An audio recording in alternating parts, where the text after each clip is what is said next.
Today is our midterm examination, a chance for you to question and examine me.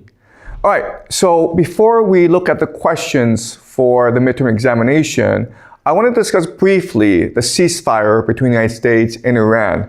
So yesterday, Donald Trump announced that there will be a 2-week pause to this war and that the United States and Iran will meet in Pakistan to negotiate a possible long-term ceasefire. And what he said that's very important is that he will use the 10-point Iranian plan as a framework to discuss a peace treaty. And as you can see from the 10-point plan, in fact, this is almost a complete U.S. surrender to Iran. The first point is that the United States will guarantee never to attack Iran again. Iran will have complete control over the Strait of Hormuz. Iran can choose to enrich uranium for its nuclear program. All sanctions on Iran will be removed. This is a very big deal. Removal of all secondary sanctions against foreign entities that do business with Iran, and of all United Nations Security Council resolutions against Iran, and of all International Atomic Energy Agency resolutions, compensation, reparations for all the damage that the United States and Israel did to Iran, withdrawal of U.S. combat forces from the Middle East, giving Iran control over the Middle East. And the last, and the most important, is that the United States will also agree to end hostilities against all of Iran's proxies, including Hezbollah and the Houthis in Yemen. So as you can see, this is basically a complete U.S. surrender to Iran, which tells us right away that Donald Trump is not serious.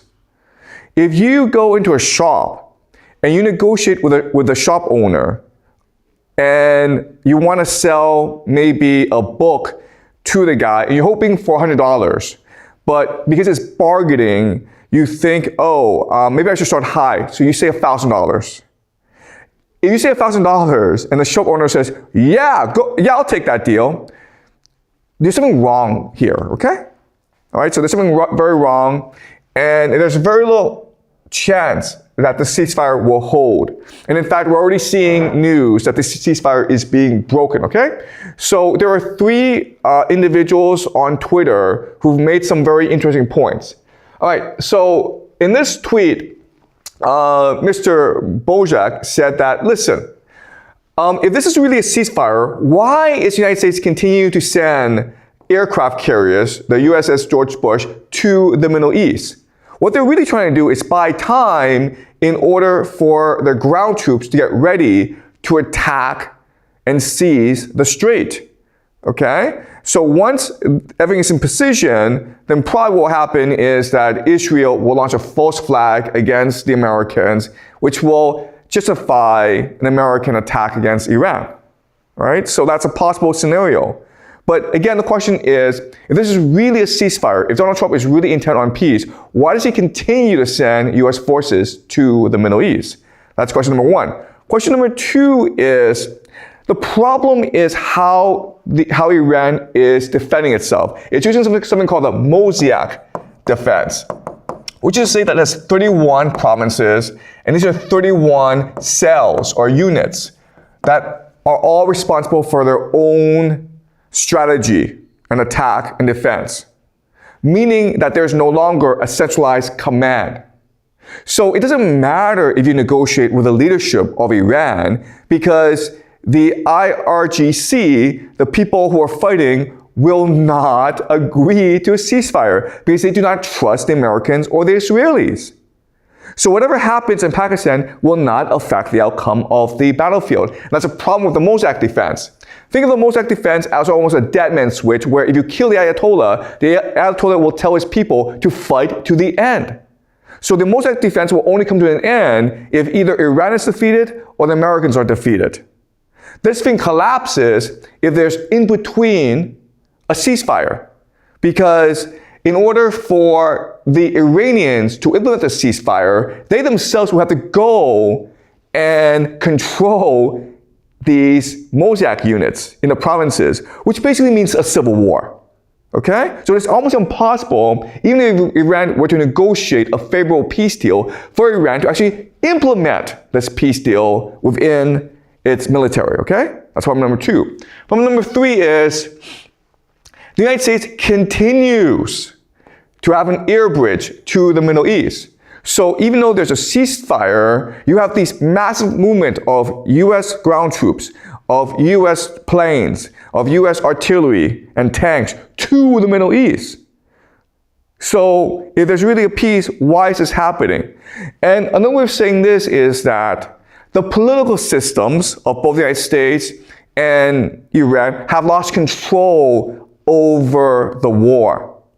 Once these militaries start fighting, they are determined to fight to the bitter end. Okay? But unfortunately,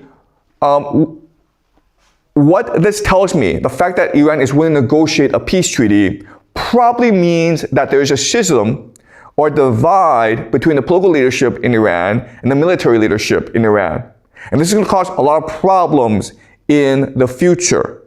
So maybe before this past month, it seemed as though that Iran had control over the battlefield and Iran was winning it. But I think over time, what's going to happen is that fissures will arise in Iran, and Iran will start losing the battle more and more as the United States and Israel develop a much more coherent strategy against Iran. Another major issue is that as this war drags on, the world economy is going to suffer, which means that people can no longer drive their cars, and which means maybe a lot of people will also starve.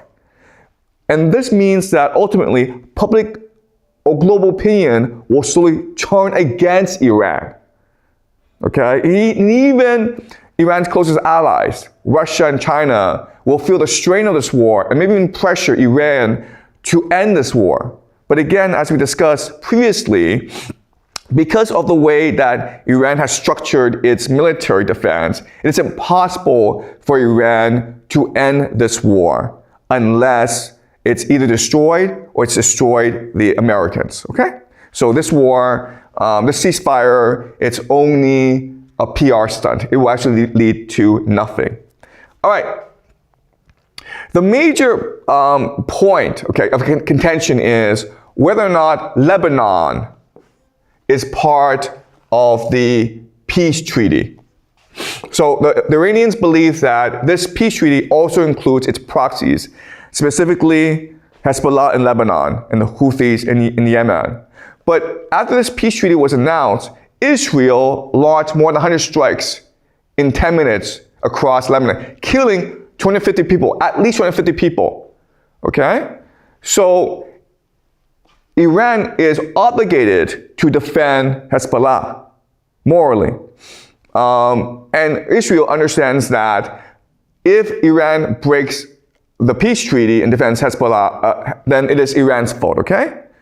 And the Americans have come out and said that, well, you know, we agreed that Lebanon was not part of the deal. And J.D. Vance, the vice president, said, oh, it's a legitimate misunderstanding. We thought that Hezbollah wasn't part of this deal, but the Iranians thought it was. Okay, so this is a misunderstanding, okay? But this tells you that the Americans and Israelis are not serious about maintaining the ceasefire. Okay, they've already found a loophole. All right, okay. So let's now go on to the midterm examination. And as I said, YouTube can ask me questions, and I will try my best to answer them. So this Twitter account, or its app, did a very nice thing and basically analyzed all 8,000 plus questions and broke it down into some major categories. All right, so what I'm going to do first is I will look at these questions and then answer them. All right, and then we'll look at some other questions. All right, so the first question is, all right, I said that the empire is declining, but at the same time, the US could benefit from this war. How do I reconcile the contradiction? And the answer is, it's not really a contradiction. The United States is extremely powerful. It's really a question of who benefits from these changes. So even though the US empire will lose control over the Middle East, the American nation could still exert control over Mexico and Canada. Okay, that's something I will discuss later on. Okay, that's number one. What's the role of eschatology in shaping global events? How do you account for the influence of secret societies? All right, so these are the same question, and I'll answer it right now. All right, so let's examine how all this works. All right, so first thing you need to understand is that history moves in a certain direction, okay?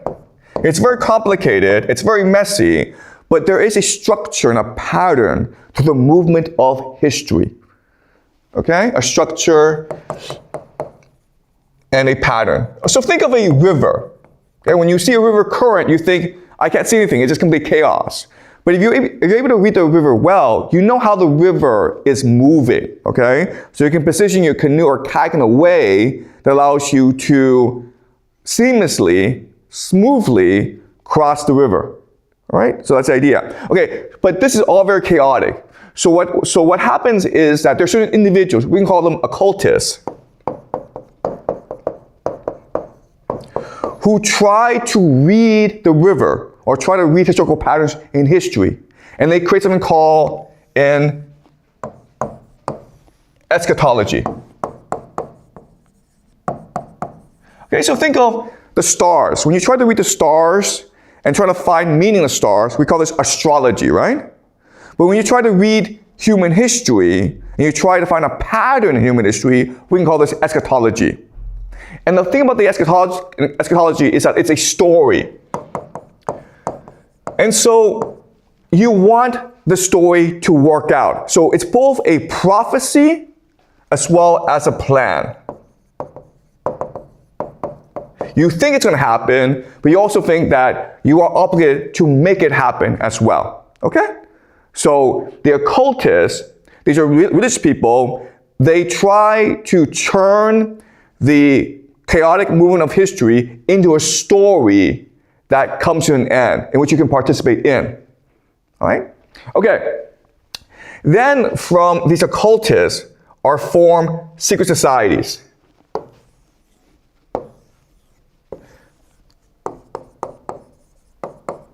In order to understand this eschatology and also to promote this eschatology.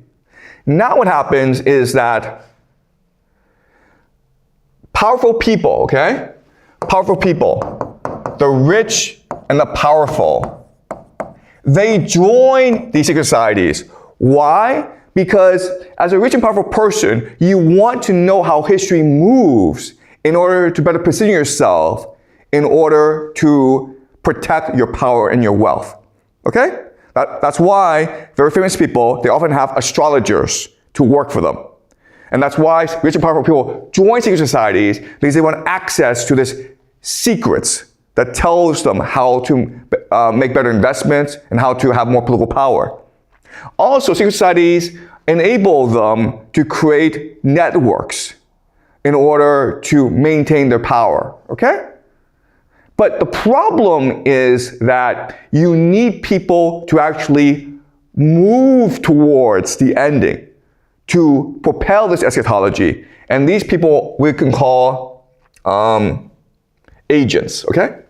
Agents. And these agents, of course, include Donald Trump and Vladimir Putin. Okay? And this is how the world works, where the occultists are the ones who imagine the world, and the rich and powerful are the ones who act out the world in order to benefit themselves. And then they appoint certain agents who are like puppets in order to move the world in a certain direction. Okay? So these agents are like vectors. All right, but there's certain problems with this system.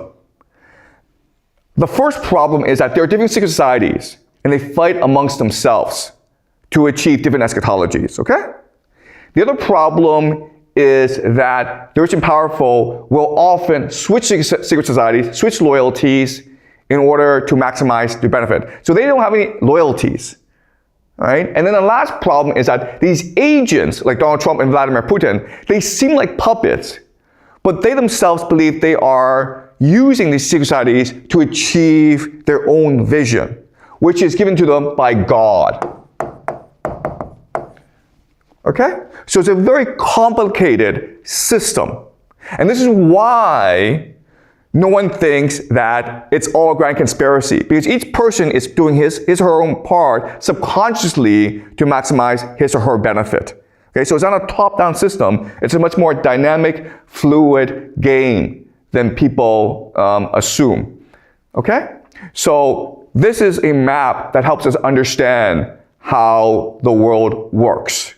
And this is why I'm able to figure out what's happening in the Middle East. Because if you're able to focus on the story, okay, the story here, you basically know where people are going, even though you may not be aware of what the different secret societies are doing and how the different agents are thinking, okay? As long as you're able to figure out their cultists, how they're thinking, you're able to figure out the story that they want to tell the world, you can basically figure out the general direction of the world in the long term.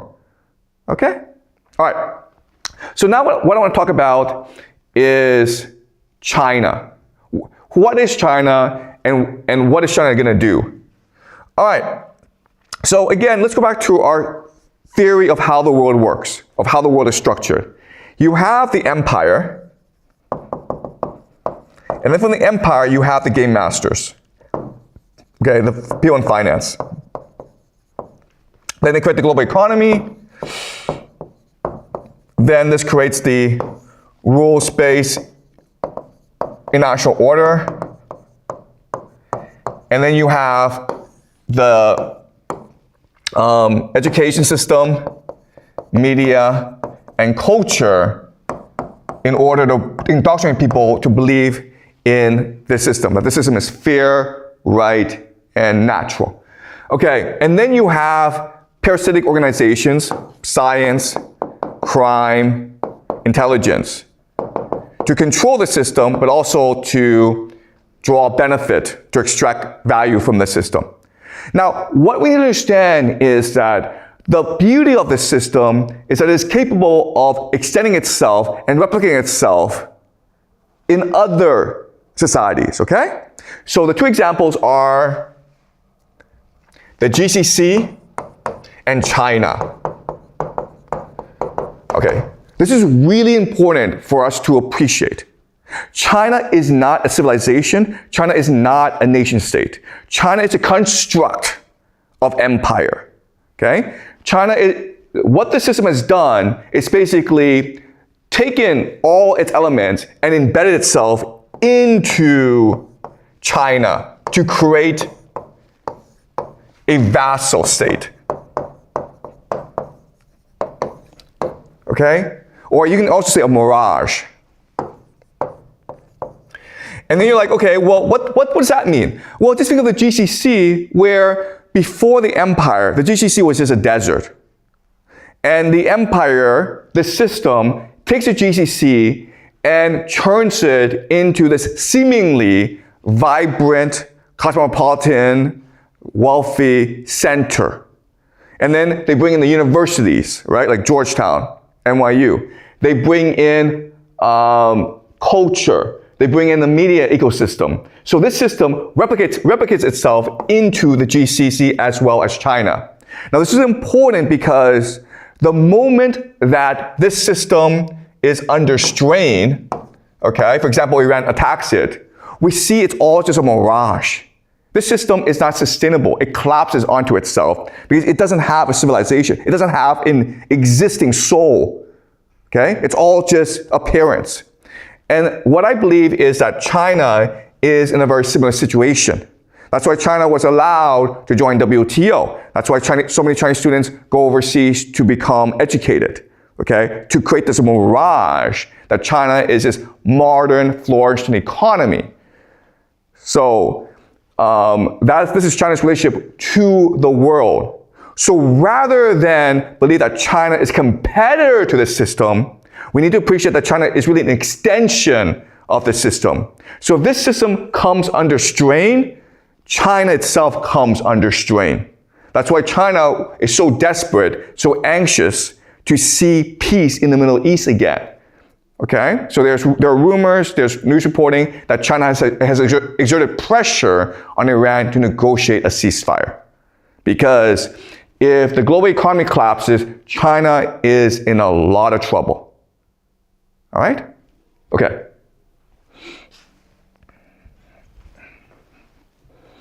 Okay, so what are long-term implications of the Hollywood-Pentagon complex? Okay, and the answer is, if you go back to the system, okay, no one actually knows what's going on.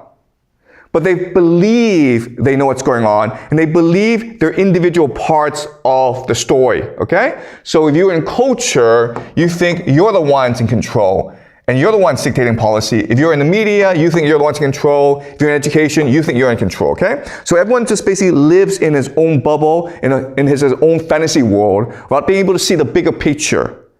And that's why we don't have control and agency and free will over how the system will turn out.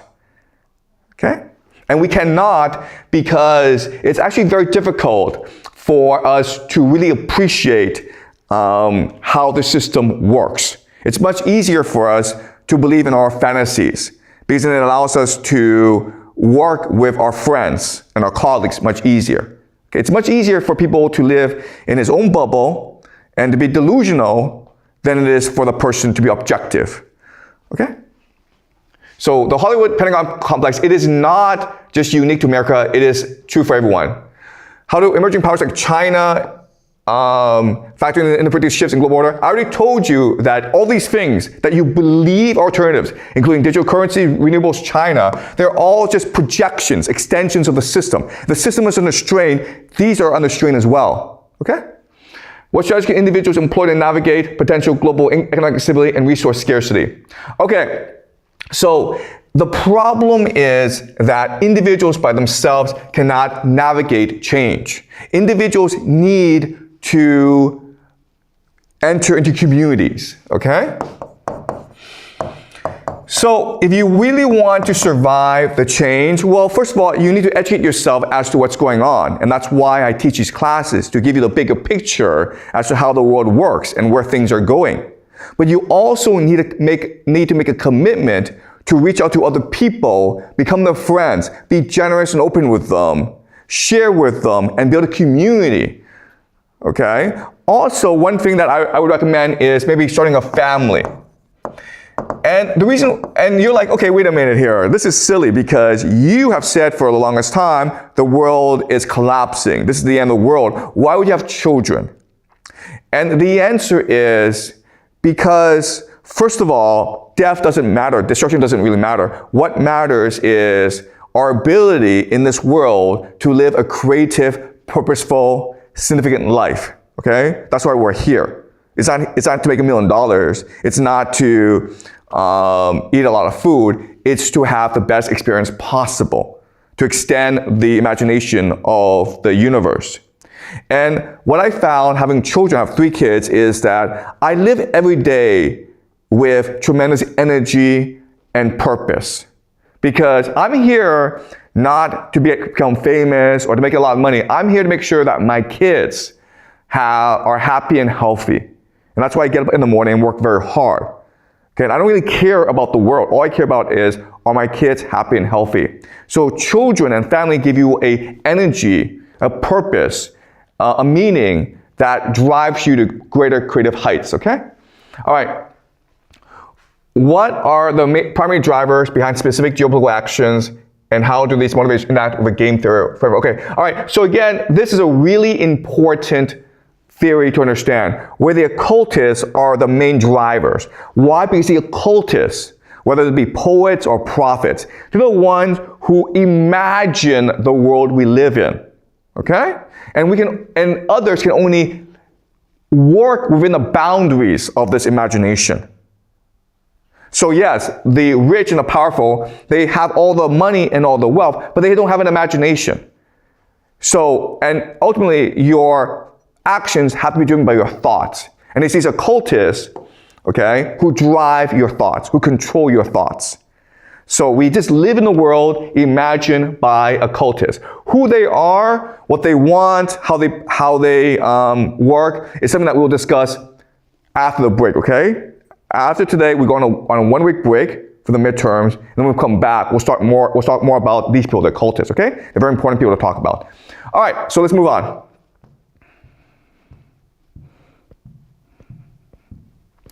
Okay, now I want to look at some individual questions. All right, so this is Joyce Lay from Substack. She's a founding member, so thank you, Joyce, for your generosity. Okay, she asked this question. You make 3 predictions about the outcome of the US-Iran war, but I don't have any time frames. Yeah, I don't do time frames because these things are trends, okay? They're general movements. Okay, and she says, well, if all 3 come true then we have to believe that it may not be because of the war itself. How do you differentiate between causation and correlation, okay? This is a great question, and it's something that I think a lot about. So I make these predictions in order to validate my prediction model. But just because these predictions turn out to be correct does not validate my prediction model 100%, okay? And that's why it's important to keep an open mind and to continue to make predictions. Now, what I will say is this. When I first started making predictions 2 years ago, I was just looking at patterns and then trying to figure out what patterns were the most salient or the most obvious. And then I made those predictions, and I was fairly confident about these predictions. Now that I'm famous, now that people are demanding I make predictions every day, it's hard for me to make accurate predictions because I don't have access to all the information. And it's hard for me to think clearly, objectively, because I know that whatever I say is going to have an impact on global events, okay? So this is a major constraint on my capacity to make accurate predictions. I am no longer an observer, I'm a player, okay? And I also get a lot of influence from other people who want to control my predictions. I understand that. So I try to keep away from people as much as possible, but it's an impossible thing. So I appreciate this question. Yes, correlation and causation are 2 different things altogether. It's possible that we'll never really understand causation. The other thing that I want to emphasize is that I myself appreciate the limitations to my own objectivity, okay, because of my status today. Okay, so that's from Joyce. Isn't Pump and every politician just a puppet of the societies? This is a great question. It's something that I addressed earlier, which is, yes, they are agents. They can only be agents. But at the same time, the agents have agency. The agents have free will. So think of Napoleon and Julius Caesar, and they were obviously supported by secret societies. But they reach a certain point where they can betray the secret society or veer off in a different direction. And Hitler and Stalin are also different examples, okay? So every great person in history, most of them are supported by secret societies, but they also reach a point where they feel they have a higher calling. And it is God that they must be loyal to. So they betray their secret society. And I think that something will happen with both Trump and Vladimir Putin. Okay. I have the Third Rome, I have the American Technate, and I have Pax Judaica. Wait a minute here. These are 3 different empires. And the reality is that this unipolar moment where America controls everything, it is unique in human history. It's not sustainable, and it will not last. So the idea of competing empires, it's much more common in human history. So yes, you'll have the Technate where America retreats into Greater North America, Russia exerts control over its territory, and Israel tries to build a Pax Judaica in the Middle East. And they will be in competition against each other. There'll be some areas in which they cooperate, there are some areas in which they compete. And so we are moving towards a multipolar world, okay? And we don't actually even know how long this multipolar world will sustain itself. Probably not very long, maybe 10 years, maybe 20 years, okay? All right.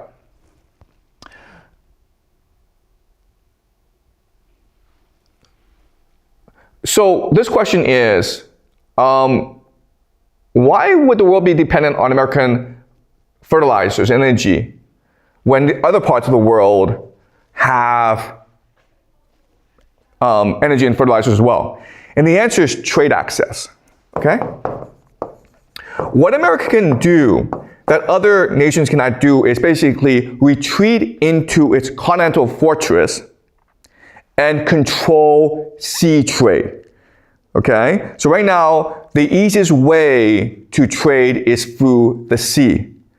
And unfortunately, for the world, America controls the seas with its navies, okay? So what America can do is basically allow its ships to go anywhere in the world and block Chinese, Iranian, Russian ships from accessing the rest of the world. Now, a counter to this is that, well, you don't have to go by sea. If you were to unite Europe, Asia, and Africa and the Middle East, you can just use railways, and that's what China wants to do. The problem is Iran. That's why America is so invested in destroying Iran, because Iran is really the pivot of the world. If you can destroy Iran, it'll be very hard for China to access Belt and Road, and hard for Russia to trade with Africa. Okay? All right. I would challenge Professor Jiang on his assessment of why Russia attacked Ukraine. Russia was not prepared for the long war, and it adapted. Okay, yeah, so the general theory, the general explanation is that NATO provoked Russia into an attack. And that's true to a certain extent. But we have to remember that if you commit to a long war, if you commit to any war, you need to have a long-term strategy, because you need so many different organizations, institutions, parties involved in a war, okay? A war means a fundamental restructuring of society, and therefore you need a grand strategy, you need a eschatology, okay? Because this is what allows for political will.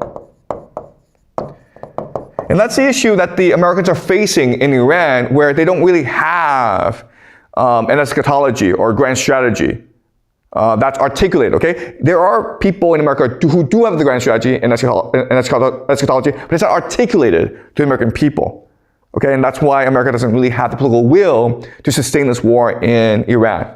So again, there's this misconception that these people, Putin, Trump, they just have these emotions, like, I want to go attack, so they go attack. That's not how these things work, okay? You need a lot of people to agree to attack Ukraine, to agree to attack Iran before these things happen, okay? The idea that one man can control an entire country, it is just a myth. It cannot happen that way. A country is controlled by different vested interests, different institutions. These institutions have to align together in order for something to happen. Okay? Otherwise, they'll just sit back and do nothing.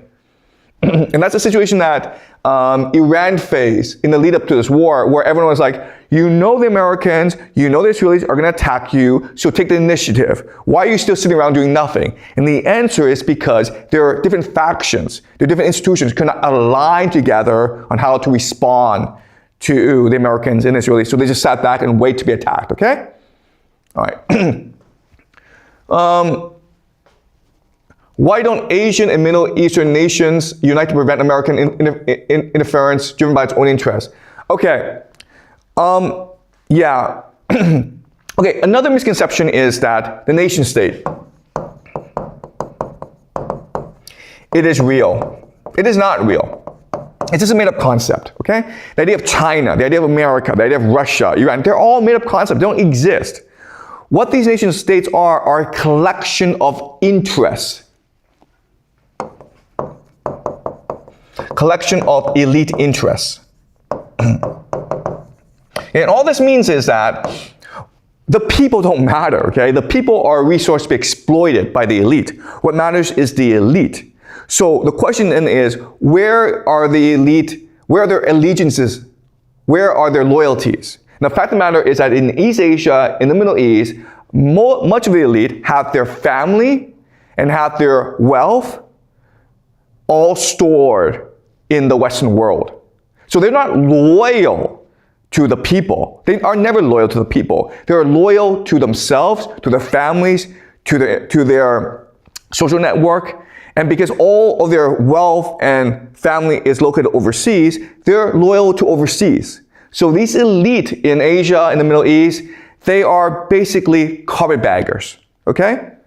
And that's why we have this situation. And that's why, as things progress, nations that have very close relationships with the Western world, for example, the GCC, they are much likely to fall. They're much likely to collapse because these are very unstable countries. Whereas countries like Iran that have been isolated, ostracized by the West, are much more cohesive. Okay?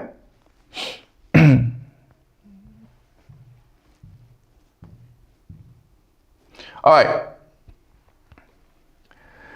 Can the Strait of Hormuz be avoided by laying gaps pipe through Oman? No, that's not how these things work, okay? What Iran is doing is using the Strait of Hormuz to blockade the global economy, to disrupt the global economy.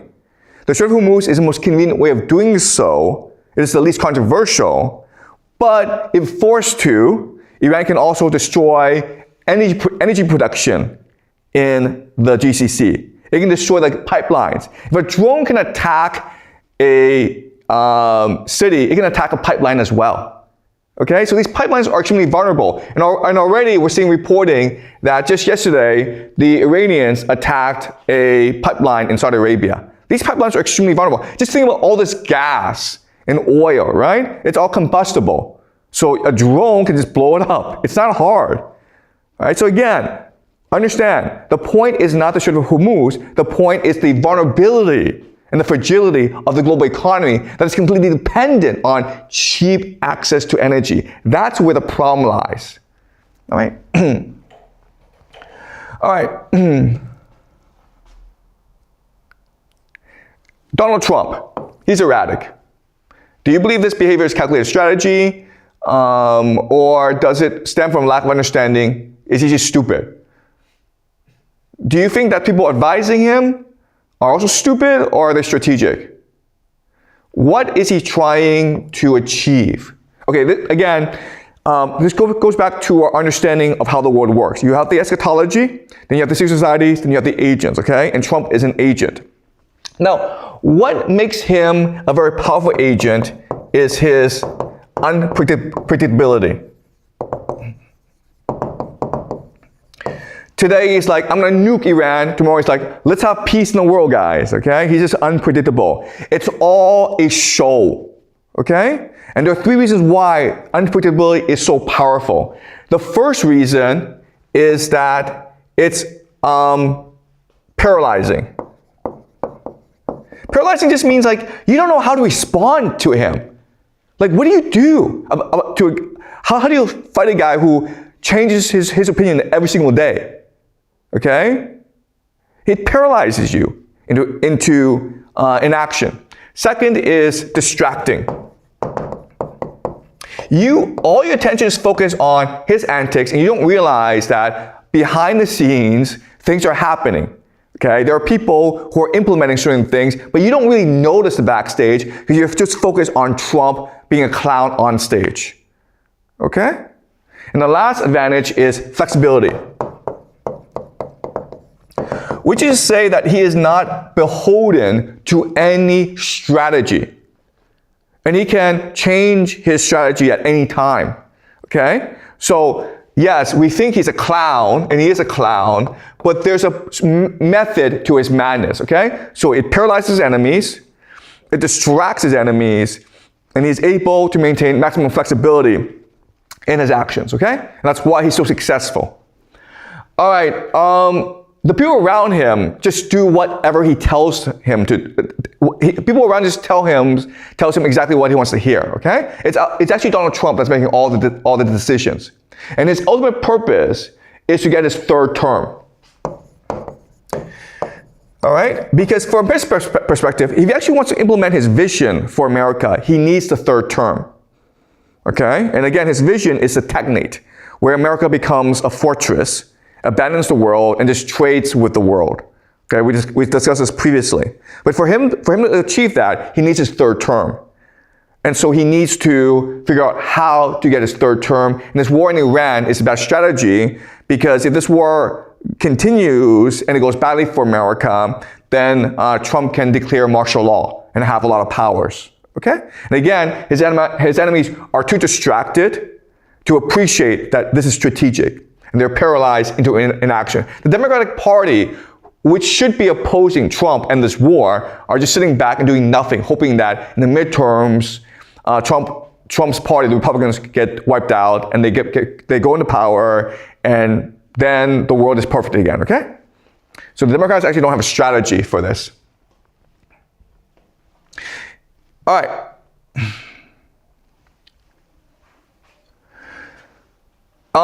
The GCC, the petrodollar collapses, okay? Let's pretend the petrodollar collapses.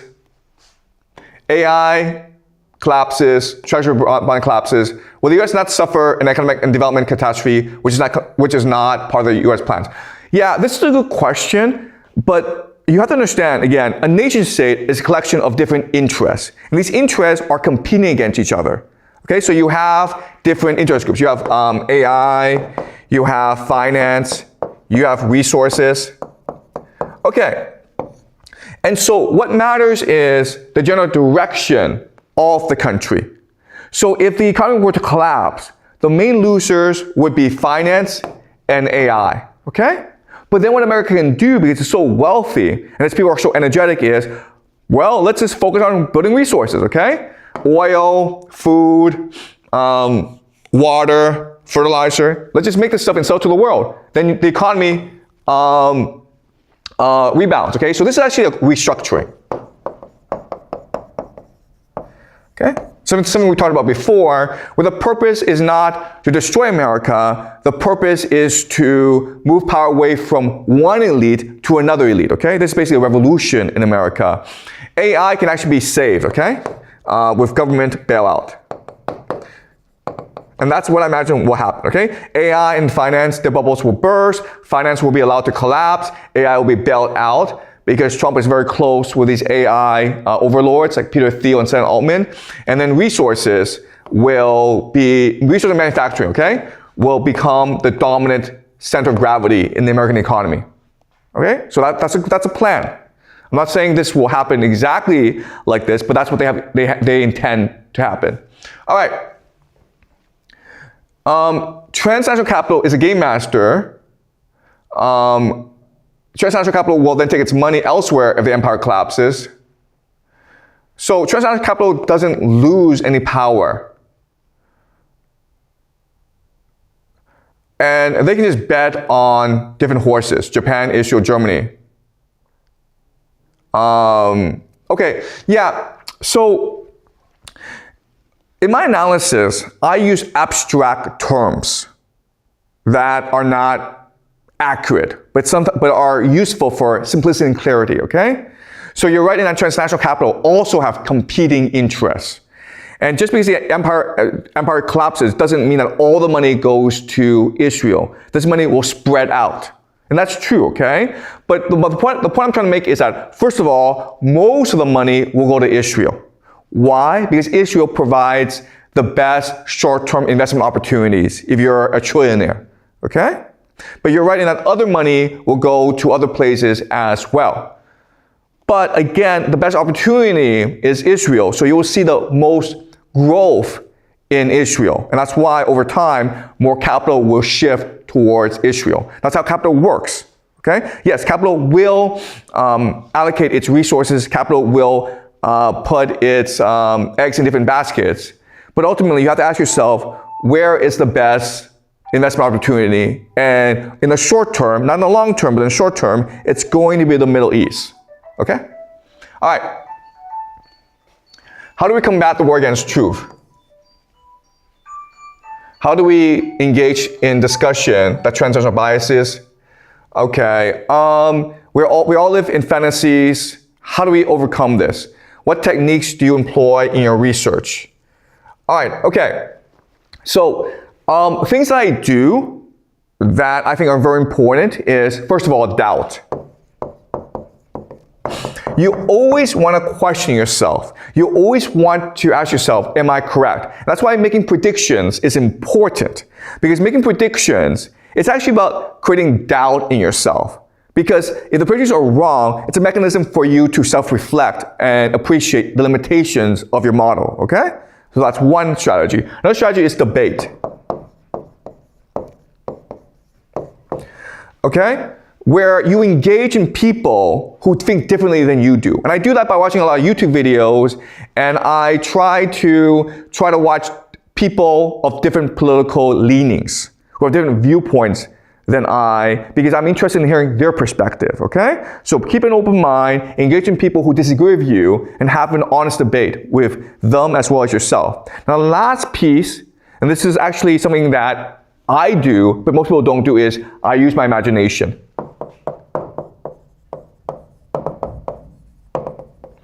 And all this means is I will go places, I will make certain assumptions that other people don't do, okay? That's why I think people find me so interesting, because I will say things that are imaginative, that are speculative, but which is not backed up by any evidence. Don't be afraid to do that, okay? If you want to seek the truth, you have to make some imaginative leaps, intuitive leaps into the unknown in order to find the truth, okay? The truth is not in front of you. The truth is often behind you or far away from you, okay? So you don't be afraid to just leap far, okay? Into the unknown. All right.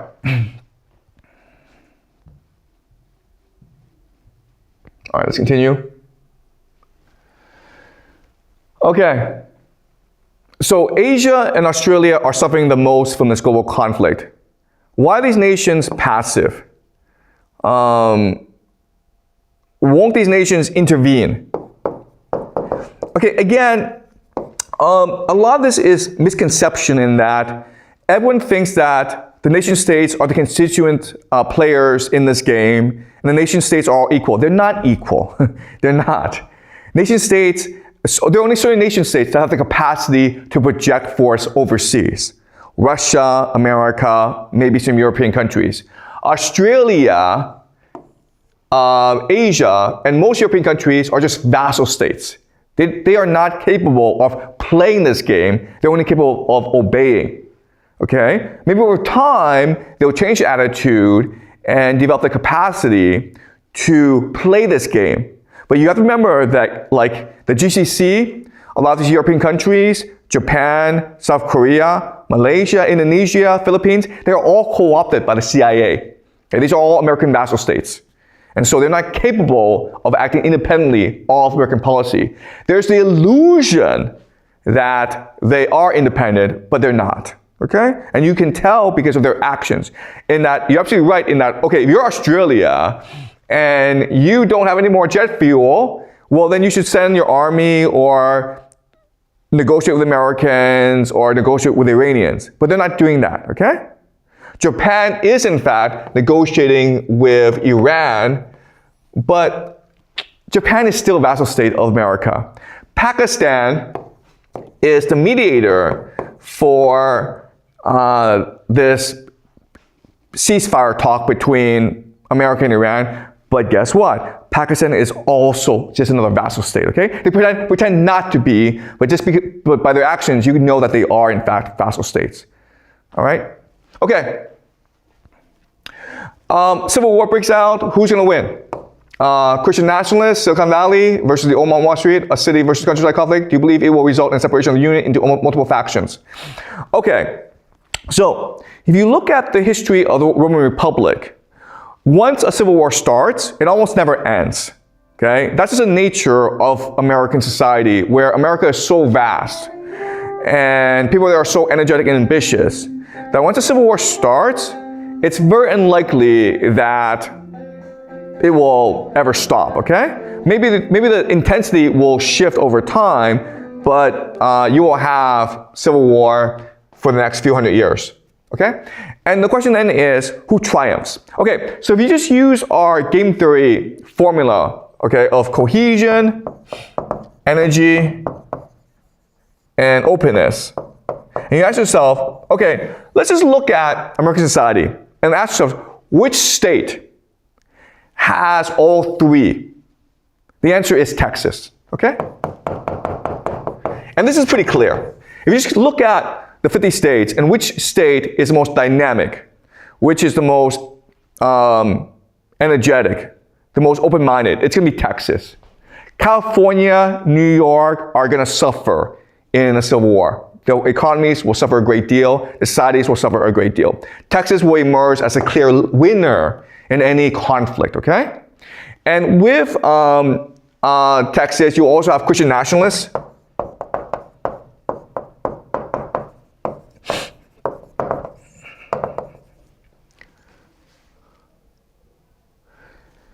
And AI, okay? Why Christian nationalists? Because Christian nationalists is actually a coherent philosophy.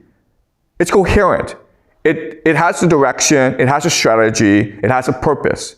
Okay, so I think Christian nationalists will also win out. And then AI will win out because AI can provide the technological support to Christian nationalists, okay? So if you are working in Texas, if you live in Texas, and if you work in AI, and you're a Christian nationalist, well, you're gonna be a big winner of this civil war, okay? And if you're the opposite, okay? If you are maybe living in New York or California, and you work and you are maybe an atheist, and you, I don't know, work in arts, I don't know, well, you're gonna be a clear loser in this war, okay?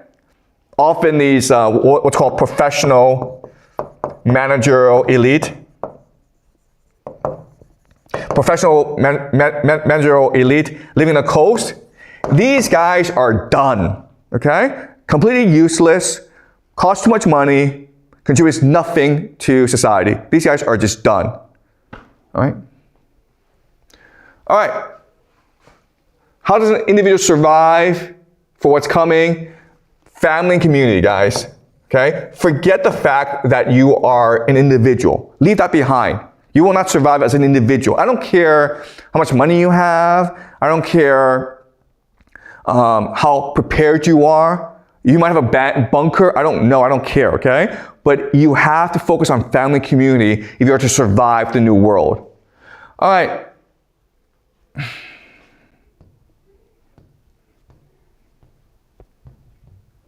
All right. Do you think Iran should have nuclear weapons? No. The worst thing Iran can do at this point is develop a nuclear weapon. Iran can at most have 10 nuclear weapons. America has 1,000.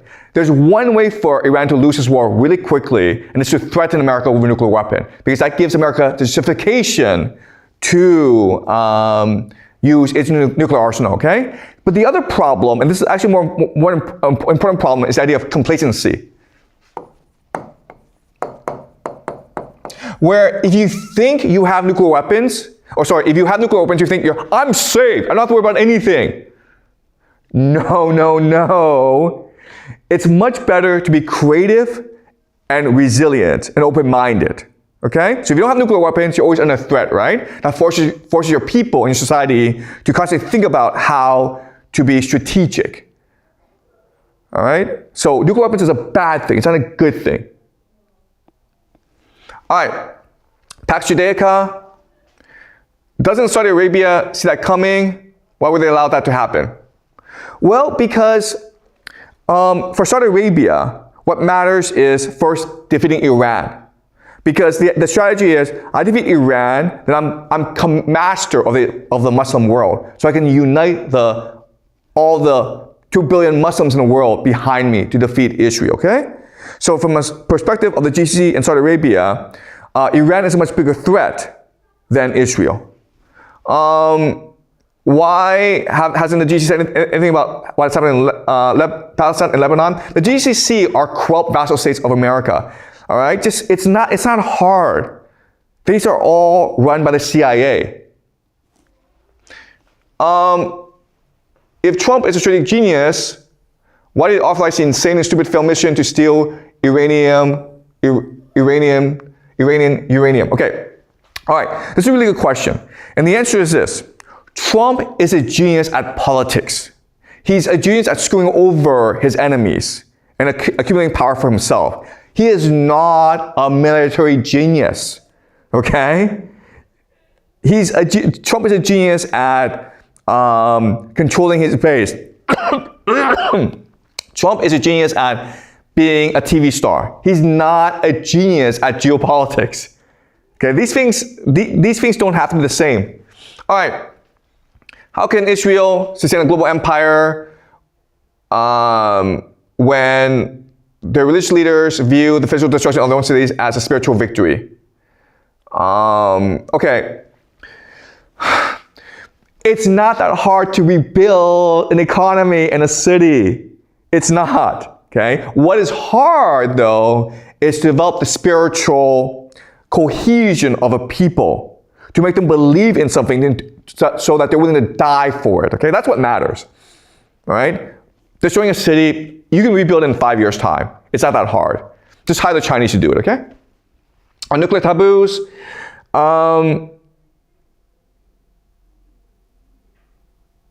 why would they respect a rational escalation ladder to avoid using nukes? Okay, that's a really good question. If these people are religious and they're fanatical and they're crazy, why do they care about nukes?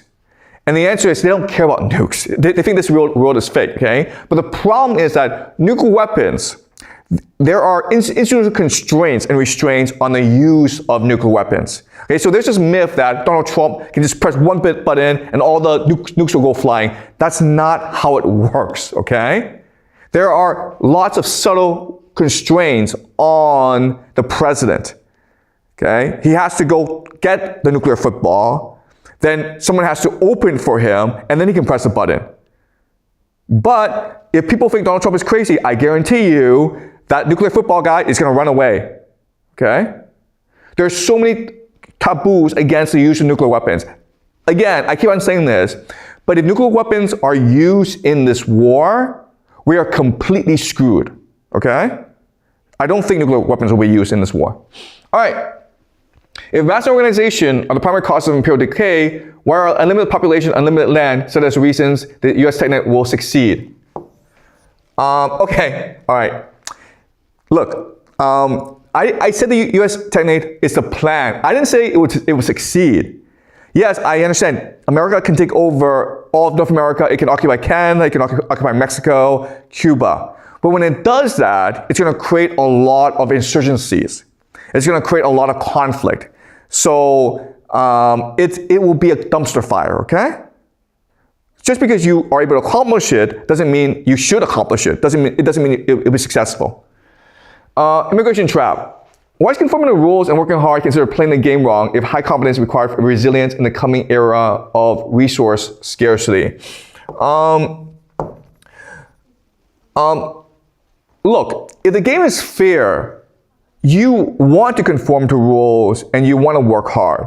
But if there's an elite that is parasitic, that is rent-seeking, then by working hard, you're just transferring your energy to the elite. Okay? So before, maybe 20 years ago, America was a place that was very fair. And so if you just worked hard and played by rules, you would succeed. This is no longer true where it's basically an oligarchy and where few people control all the power, okay?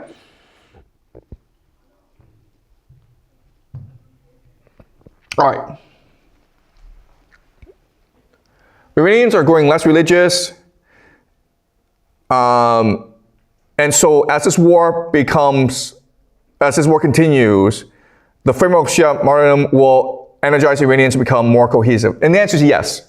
One outcome of this war that we should expect is that Iranian society becomes much more religious, much more fanatical.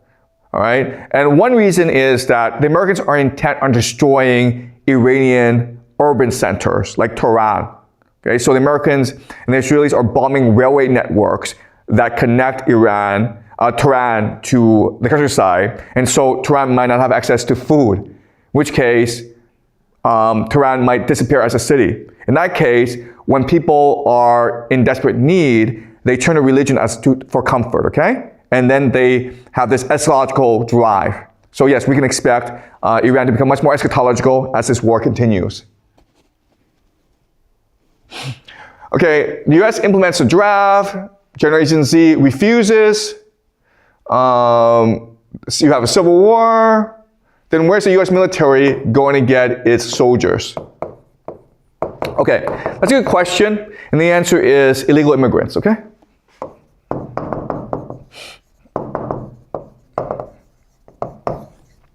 There are about 28 million illegal immigrants in America. They can be arrested and they can be conscripted. Okay, so that's the solution to this problem, because as he points out, young people are not going to fight in this war because it's suicidal. All right, what if you can make cheap drones? Okay, so I say, you know, the way to counter cheap drones is with a ground invasion, but America can make even cheaper drones, then wouldn't that solve the problem? And yeah, so the answer is this. We become too obsessed with technology. We think that technology can solve all the problems. And what you don't understand, what people don't appreciate, is that technology is built on people, okay? Technology is meant to complement people, to enhance the skills of people. Technology is not designed to replace people. That's the issue that America is facing in this war, where America thinks that by using sophisticated air defense, by using super carriers, by using fighter jets that are stealth, we can reduce civilian casualties and win the war. And it's turning out not to be the case. Why? Because people are much more creative, much more resilient, and much more determined than technology. Okay? So if you have a group of people together, they're always going to figure out a way to defeat your technology. So imagine this, okay? You build a robot, and this robot is invincible. Lots of machine guns, nighttime vision, 360 vision, okay? If I fight this robot one-to-one, I'm dead, right? But I'm a human being, I'm not stupid, so what I'm gonna do is I'm gonna lure this robot into a dark forest or a cave where the robot's gonna stumble and where I can maybe throw a rock or pour water on it, okay? But because technology, it's static, people are dynamic and creative, okay? And spontaneous. So that's what makes people so wonderful, because we humans, we're dynamic, we're creative, we're spontaneous. We're not afraid to die for what we believe in. A robot is just going to do what a robot's going to do. So it's completely predictable. We are not predictable.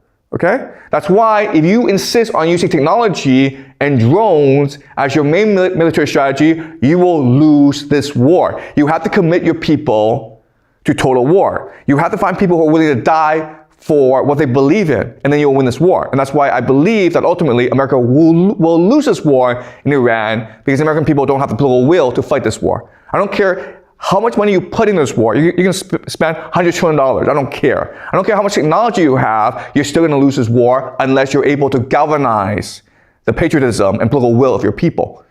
Okay? All right.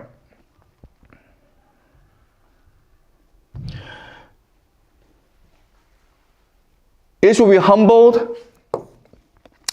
Doesn't that change Pax Judaica? Okay, all right. Okay, so Pax Judaica and Israel are not the same thing.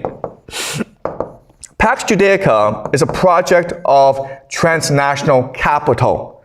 So think of Israel as the host, Pax Judaica as the parasite, okay? And the same thing happened in America, where at the end of the 19th century, you have all this transnational capital coming into America through Wall Street and through manufacturing, the economy. And they were able to control America through the Federal Reserve, okay? So transnational capital is the parasite, America is the host. So in this situation, Israel is the host, and Pax Judaica will be the parasite, or transnational capital. Okay? So it doesn't matter what happens to Israel. They can bomb Israel to smithereens. It doesn't matter. Who cares? Because transnational capital can come into the region, hire Chinese, Filipinos, Indians to rebuild Israel. Okay? Is the war going to transfer wealth from the old to the young in the US or worsen it? Okay. Yeah, this is an excellent question. This is really a key question if you really understand geopolitics. The answer is, as this war continues, as chaos continues throughout the world, more money will be transferred to the old than to the young, okay? So all this inequality, this generational inequality that we're seeing in America will worsen. And the reason why is that in a time of chaos, in a time of conflict, okay, capital always triumphs, okay? And the reason why is that capital is able to foresee risk, to distribute risk properly, and take advantage of risk. Okay? If I have $2 million, it's almost impossible for me to lose my money, and I can make more money, okay? So imagine a situation where, okay, I have $2 million, I'll invest $1 billion in America, $1 billion in Iran, $1 billion in Israel. I can't possibly lose this war, okay? But if you have like $1,000, I guarantee you're gonna lose all your money. And the reality right now is that the old, not all the old, but a minority of the old, the oligarchy, have all the capital, and the young have nothing, okay? So it's the young who will give up all their money to the old, and it's the young who will be asked to die in the Middle East so that the old can maintain their power, okay? And that's a historical pattern.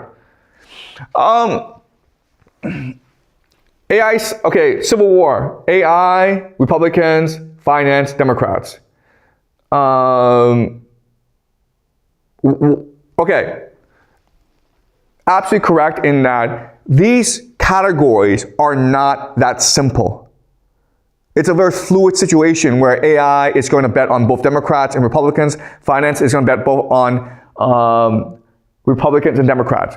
But for the sake of my analysis, I create these categories so that I can project into the future. I can extrapolate into the future. But you're absolutely right in that these categories are problematic, okay?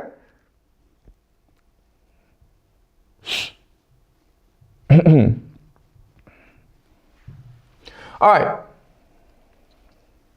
America's plan is to weaken the global economy by letting the war drag on.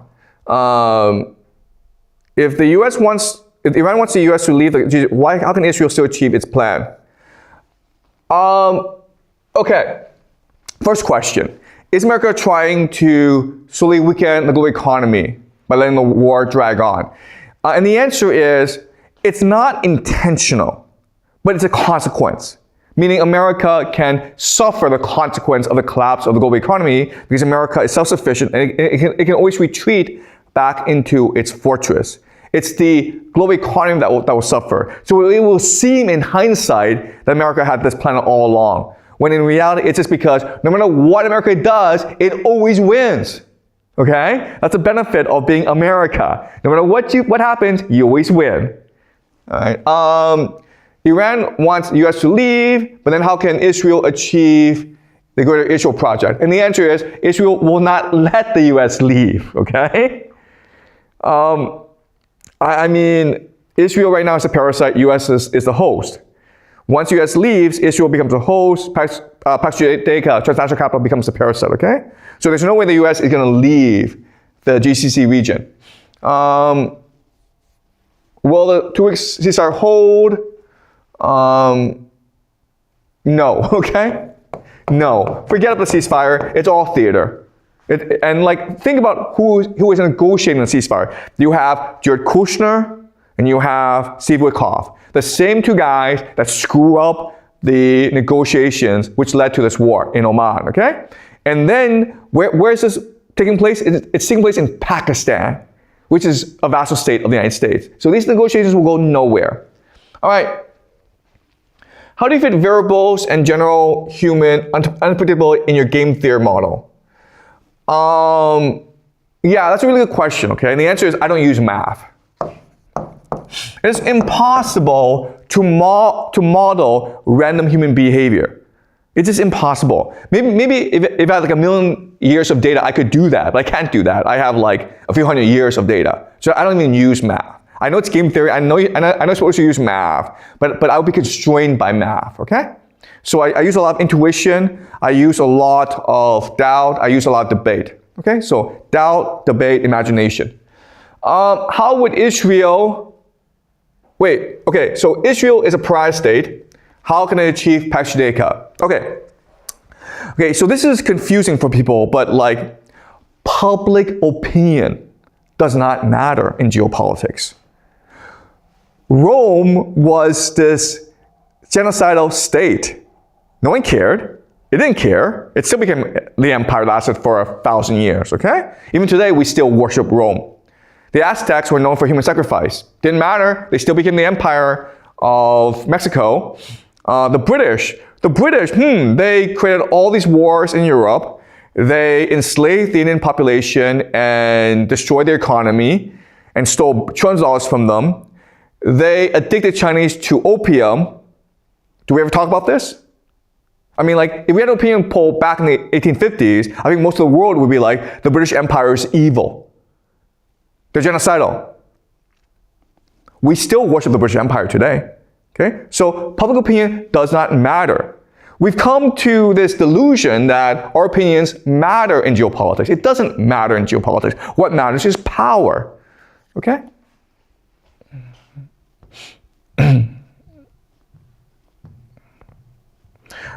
Oh, that's it, guys.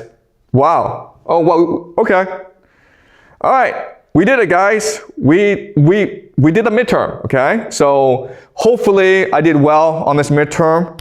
We'll also have a final examination, so I look forward to that. But thank you for the questions, and we will take a 1-week break next week, and then we'll come back and continue game theory and our analysis of the US-Iran war. So any questions? Yeah. Okay. So I have like 2 main questions, and Vincent also sent me some of obvious questions. My first question is about the global economy. Like in one previous discussion, you argued that the U.S.-centric global economic system would collapse after the Iran war, leading to the remilitarization of various nations and severely disrupting the global trade. However, why a new global economic system created while a few countries will not emerge? Because even though the system would inevitably create significant inequality among the countries, it would still bring substantial wealth and economic benefits to participating nations. Why create which I think will create motivation for these countries to build it? Okay.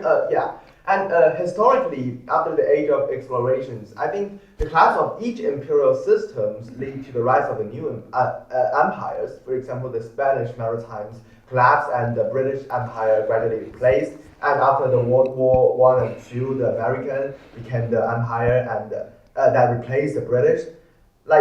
So why won't this happen again? Okay. So the basis of the global economy is the US dollar. Okay? So what is the US dollar? The US dollar is basically a contract system. Okay? So when I use US dollar, basically it's a contract that our trade will be honored, okay? Right? But with a contract system, you also need an enforcement mechanism.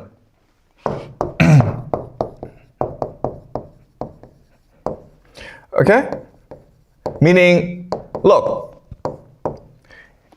if you don't honor the contract, then someone has to come beat you up, right? Otherwise, you'll just ignore the contract. So that's what the US military is for. All right. Now, there's certain problems with this system. The first problem is that it's actually very costly to create a contract system. Okay, why? Because you're absorbing all the risk. Okay? So you're the US economy, you print US dollars to enable the world to trade with each other. Okay, but when you do that, you are collecting a tax, but at the same time, it's putting tremendous strain on your economy. Okay, because this leads to financialization, which is just risk and speculation. Okay, so all this excess money is being created around the world, and you have to absorb it into your economy, which causes inflation, which causes things to be unaffordable to your people. All right, so that's the first problem, okay? It's really expensive on the population. The population in America must absorb the cost of excess liquidity in the world. Okay, does that make sense? Okay. The second problem is the military. The military must be willing to fight any wars around the world at any time. Okay? So the question then is there any nation in the world besides America that's one, willing to absorb the cost of creating a contract system, being the global reserve currency, and number two, that's willing to fight a war to enforce this mechanism anytime, anywhere in the world? And the answer is no, hell no, okay? This system is retarded. It is unbelievable that America agreed to the system in the first place. And most Americans would say, well, we just got stuck with this system. And certain people benefited from the system, but most people don't actually benefit from the system. So the idea that anyone is going to come and say, oh, we'll just take over the system, whether it be Russia or China, that's just retarded, okay? No one's gonna replace America. So the global economy is just gonna fracture. Because again, no one's willing to accept the cost to be the global reserve currency. It's just too expensive. Okay? Does that make sense? Yeah. Okay. But so, why cannot some regional powerful country like Japan and German, as you mentioned before, or American, they form into a group that will together build a global economic systems? Because ultimately, you have to resolve the issue of benefit, okay? Okay? We have to negotiate who benefits. Okay, doesn't make sense. Yeah. And it's hard for nation states to figure that out. It's much easier to have an empire. It's much easier for me to impose my power onto you. But for us to work together peacefully, maybe for a couple years, okay? But it's very unsustainable. All right? Why? Because of domestic concerns. Because your population will want to maximize the benefit from this relationship. Okay? And so my second question is about the value of the culture of the world. As we discussed before, this world today is highly materialistic, with money and the pursuit of material possessions becoming the main driving forces in society. And in your vision of in the future, believe that people will place greater emphasis on religion and spiritual life. But how exactly will this transformation occur? Because if this will occur through war or suffering, then as in history we go through World War I and World War II, many people die and many tragedy happen. But it seems that this value, this materialistic value, doesn't change, because that's what we have today. Okay, so I didn't say everyone will experience this transformation. What I'm saying is that those who undergo the transformation will most likely survive the coming world collapse. Okay, so you can choose to say, I want to be materialistic. You can do that, and most people will choose to continue to want to be materialistic, but they won't survive. Okay, and those who do undergo this transformation will survive. And why do they undergo this transformation? Because they see the world collapsing around them, and they are looking for comfort. They're looking for a story. They're looking for an explanation, and so they turn to religion. Okay, does that make sense? Okay, and the reality is that, look, in the coming 50 years of all this chaos and war, I would say 90% of humanity will be wiped out. And a lot of these people will be because they refuse to adapt to the new world. They refuse to believe that a new world is coming and they should prepare for it. Okay? They refuse to change their minds. Okay? Any more questions? I have some questions of Vincent, like you will want me to ask. Maybe two, okay? Okay, yeah.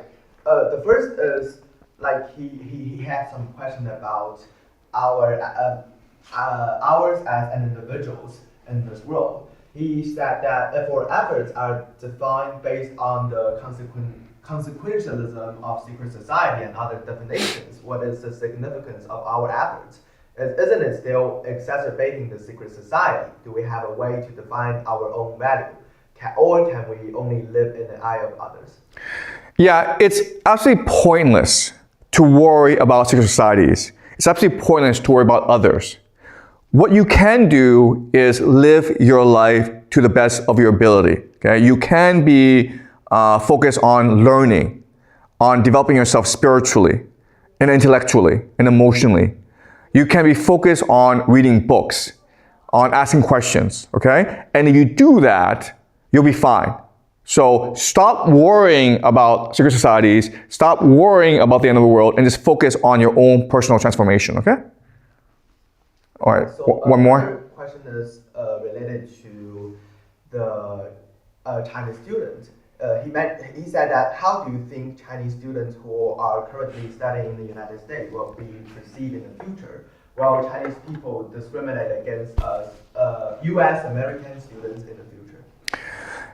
Look, the reality is that the age of globalization is over. The idea that Chinese students learn English, hop on a plane, go to America to study for 4 years, and come back and get a good job, that era is over. And quite honestly, I'll be honest with you, I don't even know why Chinese students do this in the first place. Okay? Again, I think a lot of it has to do with the fact that China is not a real nation state. It's just a projection, a mirage created by the global economy. But I mean, Chinese students now are focused on getting the degree in America. It's just a piece of paper. Chinese students don't care enough about an education, about learning. Okay, that's a great myth about Chinese students in this world, where Chinese students are the best in the world because Chinese students love learning and are disciplined. That's not true. Chinese students are extremely motivated. They care about the grades. They care about the degree. Once you take that away from Chinese students don't even know what to do. They play video games every day. They just sit around and do nothing. Okay? So if Chinese students are to thrive in the future, they need to learn passion. They need to learn intrinsic motivation. They need to love learning for itself. All right? Okay. All right. So that is it. Thank you for the midterm. And I will see everyone the week after. Okay? So we're taking a break next week.